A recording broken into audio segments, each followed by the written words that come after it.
Sejak legalitas rokok elektrik atau vape direstui pemerintah Indonesia melalui tarif cukai, bisnis vape makin menggeliat.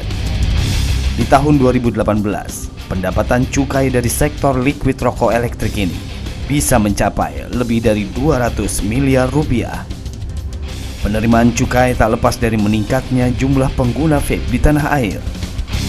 Sejak kemunculannya pada tahun 2010 dan populer di tahun 2014, tercatat hingga tahun 2018 pengguna rokok elektrik ini sudah lebih dari 1,2 juta orang. Hal ini membuat produsen rokok elektrik dari mancanegara akhirnya membidik pasar di Indonesia. Namun mewabahnya tren rokok elektrik ini ternyata tak lepas dari cengkraman pengedar-pengedar narkoba.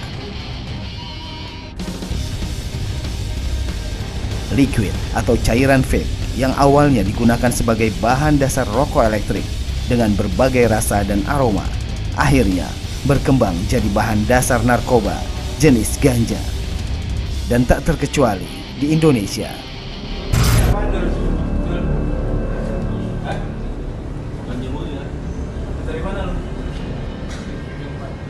Rumah di Jakarta Timur ini digeruduk polisi dari Satuan Narkoba Polres Jakarta Pusat.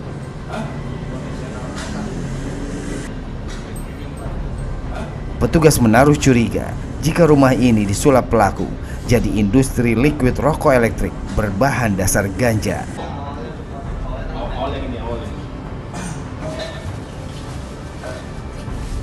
Polisi mengamankan beberapa toples berisi cairan dan botol berisi serbuk yang diyakini sebagai bahan dasar narkotika ganja. Ini bisa dikatakan sebagai home industry ya.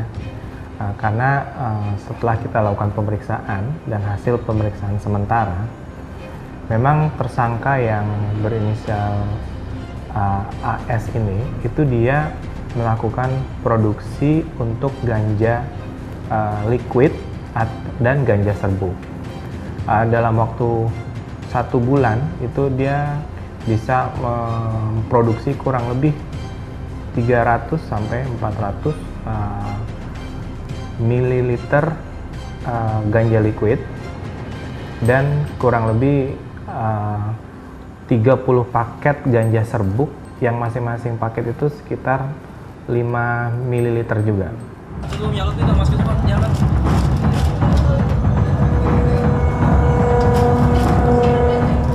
Setelah dilakukan pemeriksaan terhadap barang bukti, polisi yakin bahwa semuanya berbahan dasar ganja. Ganja cair ini ada beberapa saringan ya, jadi ada beberapa produk cairan. Jadi ada saringan pertama, saringan kedua, saringan ketiga. Dan itu untuk saringan pertama yang merupakan hasil akhir dari proses dia membuat ganja liquid itu, yang akhirnya dijadikan campuran vape, itu memang masih dalam proses penelitian di laboratorium BNN.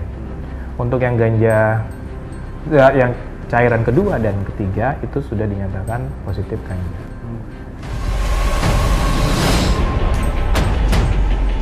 Ironis memang, perkembangan teknologi sekarang ini membuat pelaku kejahatan terutama bandar narkoba mulai melakukan inovasi-inovasi baru untuk mengelabui petugas. Ganja contohnya.